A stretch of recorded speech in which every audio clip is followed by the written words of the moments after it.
स्वागत है आपका बी न्यूज़ नेशन में। मैं हूं आबिद हुसैन शेख।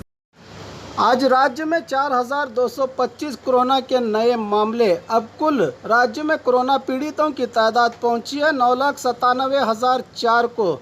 आज एक ही दिन में 1,492 लोगों को डिस्चार्ज किया गया है, जिससे 9,56,170 को पहुंची है अब राज्य में कोरोना से डिस्चार्ज होने वालों की तादाद। एक्टिव केसेस हैं 28,248। आज एक ही दिन में 26 लोगों के मरने से 12,567 को पहुंची अब राज्य में कोरोना से मरने वालों की तादाद। आइए देखते हैं जिलों में क्या हैं कोविड-19 आज के आंकड़े। बागलकोट में 8, बल्लारी में 68, बेलगाम में 39, बेंगलुरु ग्रामीण में 80, बेंगलुरु सिटी में 2,928, बीदर में 159, चामराजनगर में 3, चिकबल्लापुर में 11, चिकमंगलुरु में 16, चित्रदुर्ग में 12, दक्षिण कन्नड़ में 43, दावणगेरे में 16, धारवाड़ में 62, गदग में 14, हासन में 74, हावेरी में 1, गुलबर्गा में 137, कोडगु में 18, कोलार में 20, कोप्पड़ में 20, मंडिया में 39,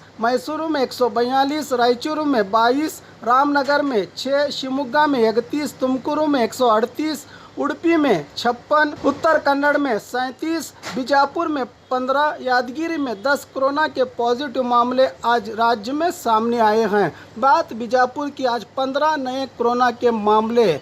अब कुल जिले में कोरोना पीड़ितों की तादाद पहुंची है 15,051 को। आज एक ही दिन में 18 लोगों को डिस्चार्ज किया गया है, जिससे अब जिले में 14,643 को पहुंची है डिस्चार्ज होने वालों की तादाद। 201 एक्टिव केसेस अब दाखिल हैं हॉस्पिटल में। 207 लोगों की अब तक जिले में कोरोना से मौत हो चुकी है। और ख़बरों के लिए देखते रहिए बी न्यूज़ नेशन।